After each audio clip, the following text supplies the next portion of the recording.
"What the hell are you doing to my daughter?"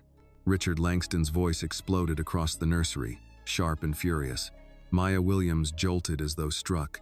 The baby in her arms stirred but didn't cry. Lila had finally found peace after nearly 3 hours of relentless, hungry wailing. But that moment of calm was shattered in an instant. Without pause, Richard stormed into the room and lunged forward like a man possessed. He yanked Lila from Maya's chest with such force that the baby let out a startled gasp. Maya instinctively clutched, but she was too late. "Get the hell away from her," he barked, his voice shaking the walls.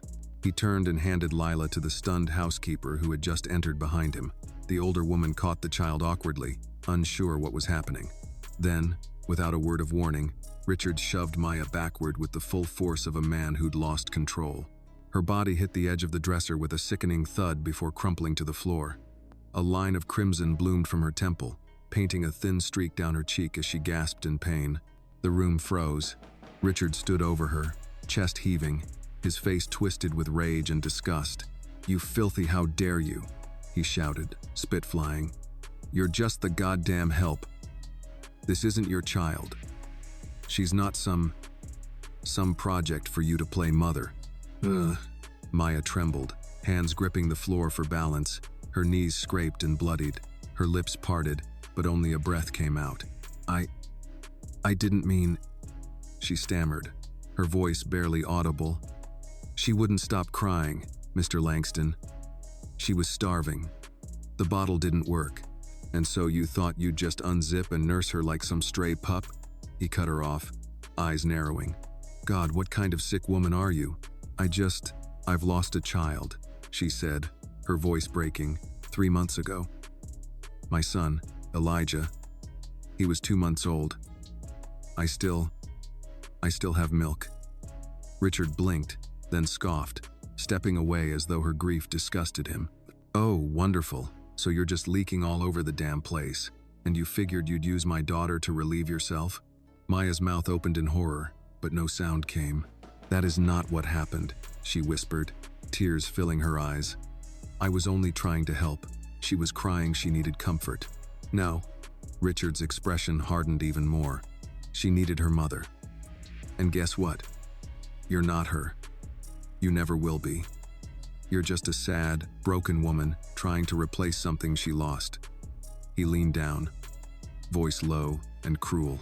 "But don't you ever confuse biology with belonging." The words stabbed her deeper than the push ever could. Maya's hands trembled against the hardwood floor. Her eyes welled with hot tears, not just from pain, but from humiliation, from helplessness. Her chest rose and fell with silent sobs. She didn't look up. She didn't argue. She simply said, her voice barely a breath, "I'm sorry." But he wasn't done. "What kind of woman does that?" he muttered, pacing.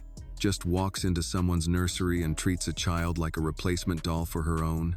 Maya's tears slipped down her face now, mingling with the blood on her cheek. She wiped them with the back of her hand, lips pressed tightly to stop the sobs. She had crossed a line. She knew that. But she hadn't done it to take. She'd done it to give, to soothe, to protect. But there was no space for that in this house of stone. Richard turned his back to her, voice like a hammer. "You're fired." A heavy silence dropped between them. Maya stayed on the floor for a moment longer. Then, with slow, aching movements, she stood, her legs trembling beneath her. She didn't plead. She didn't argue. But before she stepped out, she looked at Richard just once, with eyes full of sorrow, and said softly, "She doesn't just need milk, Mr. Langston. She needs skin, and heartbeat, and love that doesn't come from a bottle." Then she turned and walked away, her shoes silent on the wooden floor, leaving behind only a drop of blood and the faint scent of milk and baby powder. If you feel connected to the character, give this video a like. And don't forget to comment where you're watching from. You might be surprised to find neighbors nearby watching too. That night, the house was too quiet. Lila wouldn't sleep, wouldn't eat. The nurse had left earlier in the day. The housekeeper stayed late, unsettled. But Richard barely noticed. He sat in his study, glass of scotch untouched on the desk. He couldn't get the image out of his head. Not of Maya breastfeeding Lila, but of the baby finally at peace in someone's arms, and Maya's eyes, the way they held pain and love in equal measure. But more than that, he couldn't stop thinking about Ava, his wife, his light, his compass. She died giving birth to Lila. Her last words barely a whisper before the heart monitor flatlined. He hadn't been able to look at his daughter without seeing Ava's face. That's why he'd hired nurses, housekeepers, anyone who could step between him and the grief. But tonight, in that nursery, the grief hit like a hurricane. And the worst part? It didn't come from remembering Ava. It came from realizing someone else had given his daughter what he couldn't. Love, warmth, touch, and maybe, just maybe, belonging. Upstairs, Richard stood at the edge of Lila's crib. She was sleeping now, but uneasily. Her tiny fingers twitched, her breathing shallow. He touched her forehead. It was warm. Then he sank into the rocking chair in the corner, remote in hand, and began to review the surveillance footage. There it was. Lila screaming. Maya pacing, rocking, whispering. Her hands shaking as she tried every way to soothe the child. The untouched bottle. The hopelessness on her face. Then the moment. Maya unbuttoning her blouse, holding Lila close, whispering through tears. And slowly, Lila stopped crying, stopped writhing, fell asleep. Richard watched it all in silence. Then again, and again. By the third replay, he wasn't thinking about propriety or boundaries or appearances anymore. He was only thinking about how long it had been since his daughter had looked that calm, and about a woman who had bled for her, been humiliated, and still whispered, "I'm sorry." And maybe, just maybe, that was what made her the most motherly person in this house since Ava died. The morning after Maya left, the Langston estate felt colder than usual.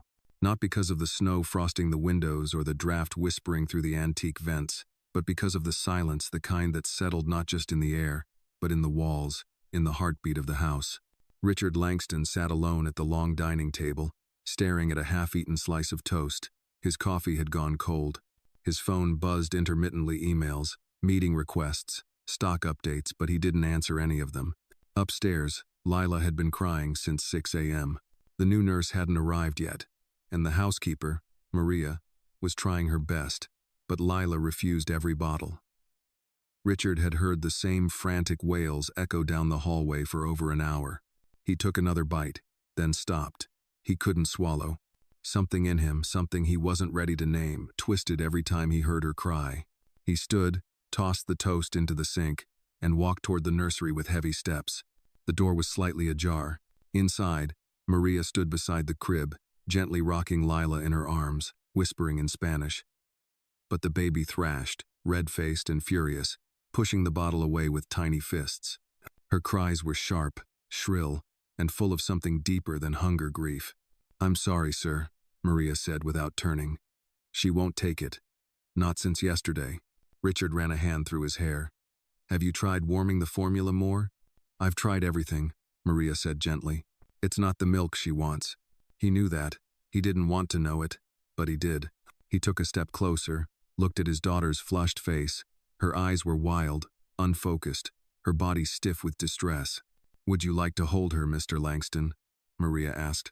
He hesitated, then slowly nodded. Maria passed Lila into his arms like something fragile. Richard hadn't held her in weeks. Months, maybe. Not since the funeral. The moment she was in his grasp, Lila's cries softened, but only slightly. She squirmed, searching for something, nudging her cheek into his chest. She wasn't looking for him. She was looking for Maya. Richard swallowed hard. He rocked her gently, awkwardly. "It's okay, sweetheart," he whispered. "Daddy's here." But the words felt hollow. The baby continued to whimper. Her tiny face pressed into his shirt as if hoping to find comfort that simply wasn't there. His grip tightened. He was her father, her blood. Why couldn't he give her what she needed? Because love wasn't blood, and parenting wasn't ownership. He'd spent months convincing himself that distance was protection. That hiring the best staff, the best nannies, was enough. That keeping his grief locked away was a form of strength. But Maya hadn't walked into that nursery with credentials or a resume. She'd walked in with heart. Richard kissed the top of Lila's head, then passed her back to Maria. "I'll be in my office," he said quietly, already heading toward the door. The office was lined with shelves of legal books, stock market journals, and photographs he hadn't looked at in years. One, in particular, sat turned face down on the desk. He picked it up. Ava, his wife, her smile still so vivid it hurt. She'd been 36 when she died. Strong, beautiful, fierce. The kind of woman who argued with news anchors through the television and made Sunday morning pancakes from scratch. She'd wanted a big family, 3 kids, minimum. Instead, she died bringing one into the world. He remembered holding Lila in that sterile hospital room, numb with shock, the nurse saying, "She looks just like her mother," and all he could think was how unfair it was. He'd promised Ava he'd be a good father, but when grief clawed its way into his chest, he'd outsourced his own child, hired people, created distance. And Maya had shattered that distance in a single moment.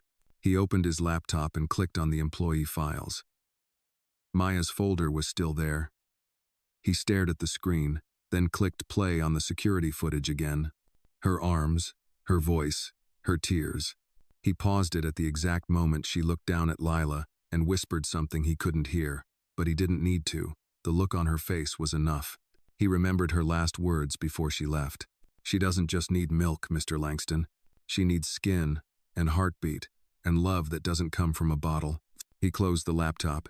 Later that afternoon, as snow began to fall softly outside the tall windows, Maria brought in the mail. Among the envelopes was one that made Richard's heart stop. A letter, handwritten. He recognized the penmanship. He opened it carefully. "Mr. Langston, I understand if you never wish to see me again. I crossed a line I had no right to. But please believe me when I say I meant no harm. I only saw a baby in pain, and I remembered my son, Elijah. I buried him alone. There was no one to hold me when I left the hospital. No family. No funeral. He just slipped away.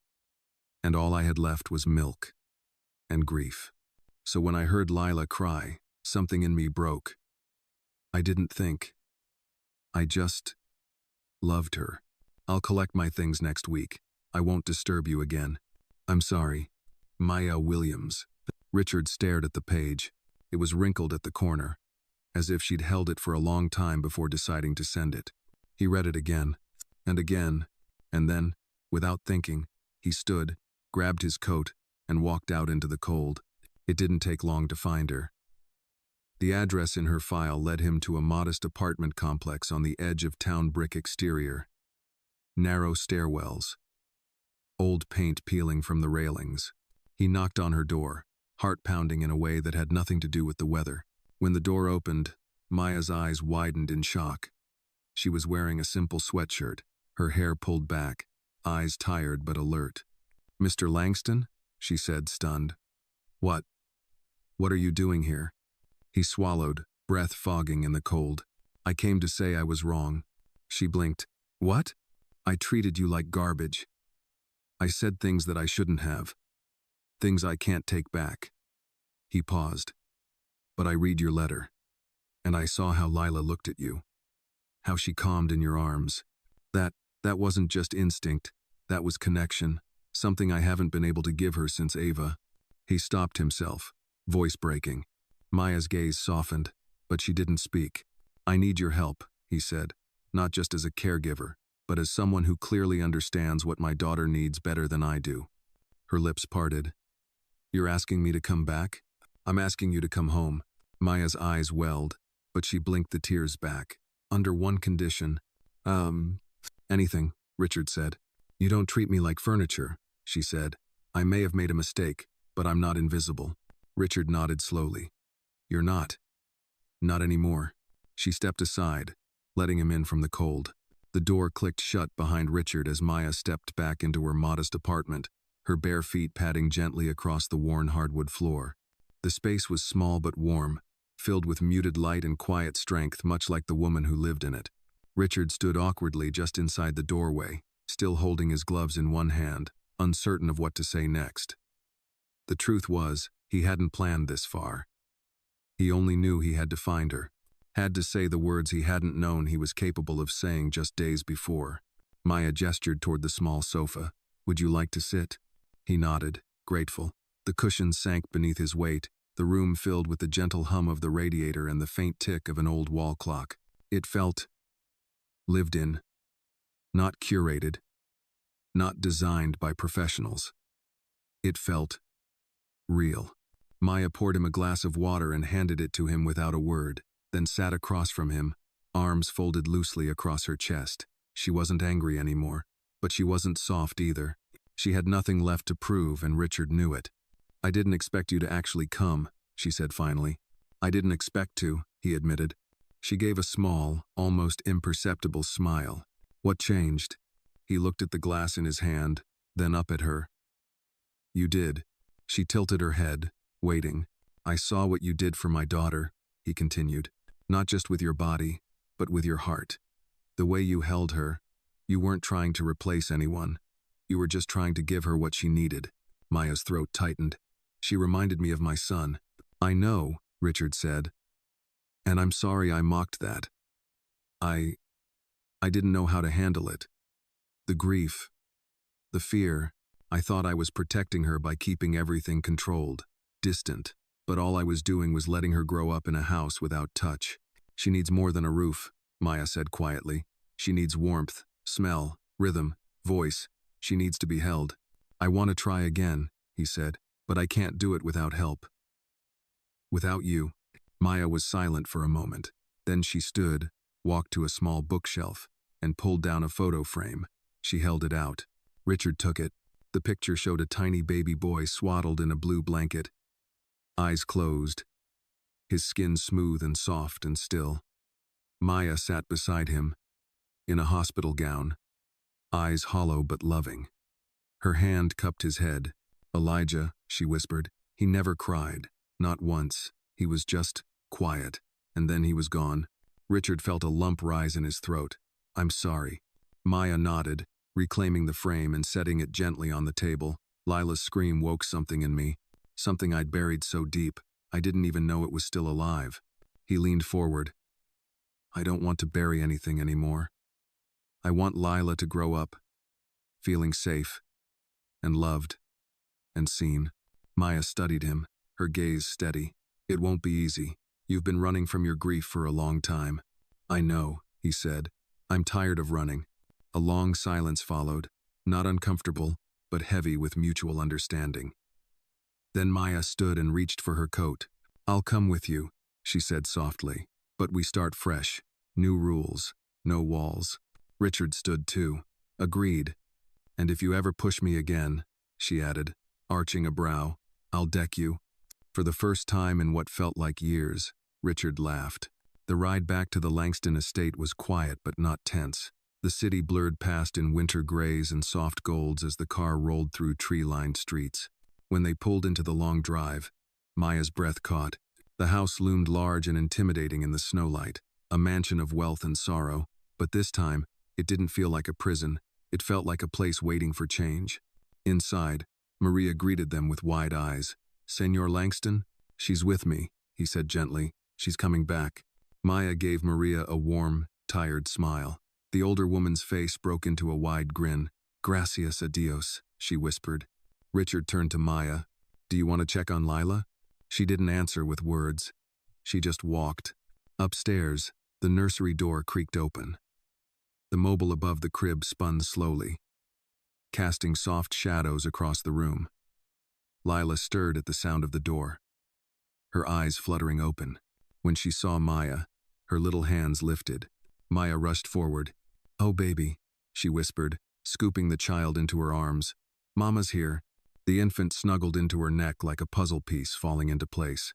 Her breathing slowed, her fists unclenched. She knew this scent, this sound, this rhythm. From the doorway, Richard watched with his hands in his pockets. His throat tightened again, but he didn't speak. He only watched as his daughter, for the first time in days, smiled in her sleep. That night, Richard stood in his late wife's dressing room, which he hadn't entered since the funeral. Her scarves still hung where she left them. A bottle of her perfume still sat on the vanity. He closed his eyes and inhaled deeply. "I'm trying, Ava," he whispered to the empty room. "You were the light, but maybe, just maybe, Maya can help me bring it back. Then he turned off the light and walked back to his daughter's room, where warmth had returned not because of money or medicine, but because a woman with grief in her bones had dared to love again. The morning sun spilled across the Langston estate like honey, warming the hardwood floors and dancing across the high windows. For the first time in months, the house didn't feel like a mausoleum, it felt alive. Lila's soft coos echoed from the nursery, and the faint scent of oatmeal and cinnamon drifted from the kitchen. Maya stood at the stove in the staff kitchen, stirring a pot slowly, her back straight but her shoulders relaxed. She wore a plain blue sweater and jeans, her curls tied up, her face bare. She wasn't dressed like a servant. She looked like someone home. Maria came in quietly, carrying a stack of freshly folded towels. "It's good to see you here again," she said, her Spanish accent soft, her eyes warm. Maya smiled. "It feels different this time." Maria tilted her head. "Different good?" Maya nodded. "Yeah, different good." Maria hesitated, then lowered her voice. "He's still a man with ghosts, Maya. Don't think one night of honesty chased them all away." "I know," Maya replied, her tone thoughtful. "But maybe he's finally letting someone walk through the haunted house with him."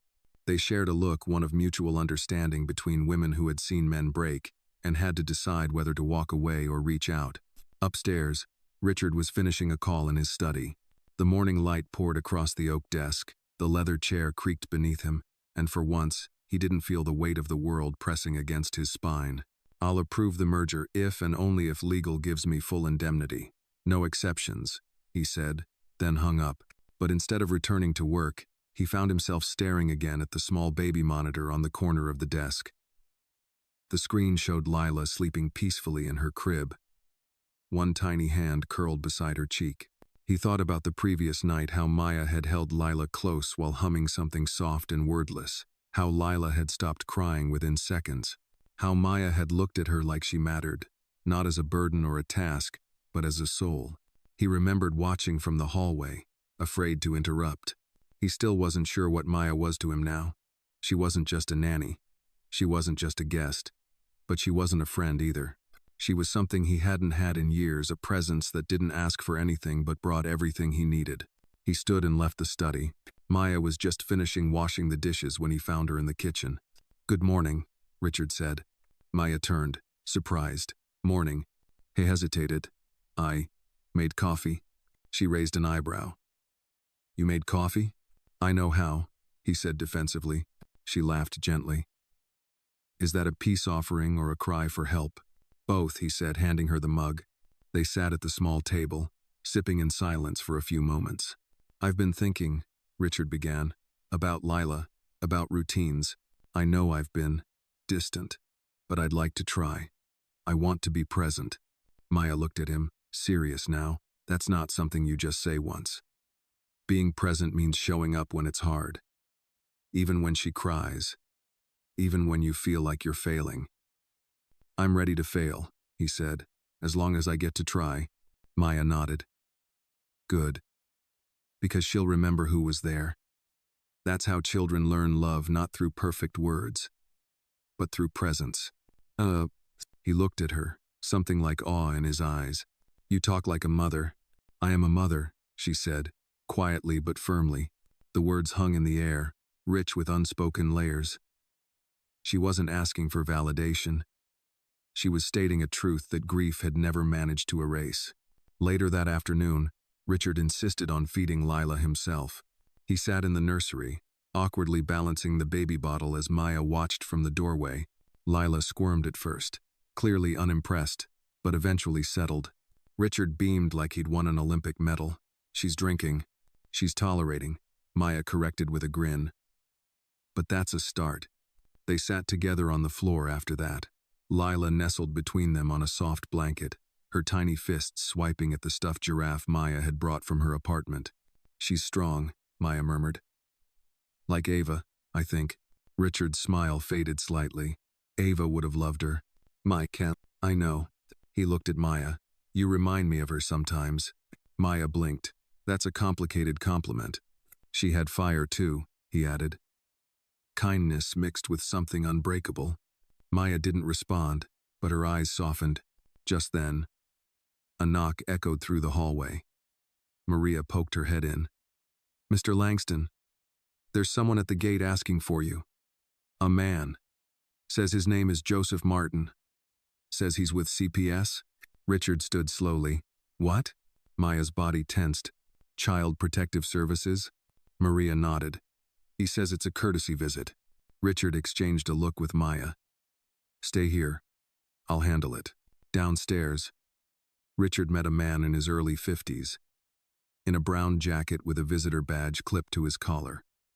He wore a neutral smile, but his eyes were sharp, assessing. "Mr. Langston," the man said, extending his hand. "I'm Joseph Martin. I'm with the county's Child Welfare Division. We received an anonymous concern about the care of your daughter." Richard's heart dropped. "What kind of concern?" The man consulted a folder. "It's noted here. Inappropriate caregiver boundaries. A report was filed citing unprofessional maternal behavior from a staff member specifically regarding wet nursing." Richard felt ice crawl up his spine. "Who filed it?" he asked, jaw tight. "We can't release that, sir, but we are required to follow up on all claims. We'd like to do a brief welfare check and ask a few questions." Richard stood firm. "Of course. You'll find my daughter healthy, well-fed, and surrounded by more love than most kids get in a lifetime." Mr. Martin nodded. "I hope so. We'll make this quick." As the agent entered the home, Maya remained upstairs, unaware of the storm just beginning to form. But something in the quiet shift of air told her peace was never meant to last long in houses built on grief. And in that moment, neither she nor Richard realized. Someone wanted her gone, and this time, they wouldn't use anger, they'd use the system. The air had changed, not just in temperature, but in texture, thicker now, heavier. Maya felt it the moment Richard came back upstairs. He tried to mask it, but his shoulders were tense, his jaw clenched too tightly for anything good. She was rocking Lila in the nursery when he appeared in the doorway, his expression unreadable. "Something's wrong," she said, standing. "Tell me." Richard took a breath. "Child Protective Services just showed up. Someone filed a complaint." Maya froze, her arms instinctively tightening around Lila. "A complaint about what?" "About you. About the breastfeeding." Her face went pale. "You mean what happened that day?" He nodded. "They said it was anonymous, but it's clear someone is trying to make it look like you're unstable. That you crossed a boundary with my daughter." "Nah." Maya looked stunned. "But you were there. You saw it. You know what happened." "I do," Richard said firmly. "And I told them exactly that. But Maya, this kind of thing, even if it's false, it can still cause damage. If they dig deeper, if they spin it a certain way." Her lips parted in disbelief. "They could take her away?" "No," he said quickly. "They won't. They have no grounds. But they can make life very difficult. And if someone really wants to use the system against you, they'll find a way." Maya sat down slowly, clutching Lila closer. Her mind raced. "Do you think it was someone from inside? One of the other staff?" Richard didn't answer right away. "I don't know. Maybe. Or someone from your past." She looked up at him sharply. "I don't have a past that includes people like this. I barely have family left. And none of them even know I'm here." Silence. Then her voice dropped, softer now. "So it's not really about me, is it?" Richard turned to her. "What do you mean?" "It's about you, Richard. About your daughter. Your money. Your name. Someone knows they can't touch you directly, so they're using me to get inside." Richard didn't deny it. "I've made enemies. In business. In the media. Even in my own damn boardroom. But I never thought they'd use my child. They always use the softest point," Maya said bitterly. "And right now, that's me." "Of." Lila let out a small sigh in her sleep, unaware that her world was already under scrutiny. Maya looked down at her. "I won't let them turn this house into a courtroom. Not for her. Not again." By that evening, the investigation had begun.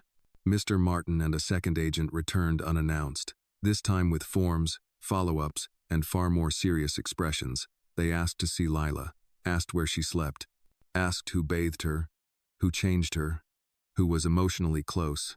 See, Maya wasn't present for most of it. Richard had gently asked her to stay upstairs, out of sight, just until the questions were over. She hated it. She wasn't ashamed, but she was afraid. She sat on the edge of her bed in the guest room, fists clenched in her lap. The longer it went on downstairs, the more she felt like a ghost in her own life. When Richard finally came to get her, he looked tired. They're gone, for now. What did they say? That they'll be in touch. They're reviewing everything. Interviews, surveillance, even Lila's pediatric records. Are they looking at me like a criminal? No, he said carefully. But they're looking at you, closely. Maya's chest tightened. This could follow me. If they file anything official, even a warning, it could ruin my chances of working again. Of ever adopting. Of anything. I won't let that happen. You might not have a choice, Richard. That's the problem. She stood, walked to the window. Snow had begun to fall again, silent and slow. The world outside looked so peaceful. It was cruel. Then she turned back to him. I want to know who did this. So do I, Richard said, and he meant it. The next morning, the staff gathered in the kitchen, as they always did before the day started. But the mood was different. There were too many glances. Too much silence. One of the new hires, a maid named Julia, avoided Maya's gaze completely. Maya didn't say a word, but Richard watched, studied. He'd been trained to read people in boardrooms, in negotiations,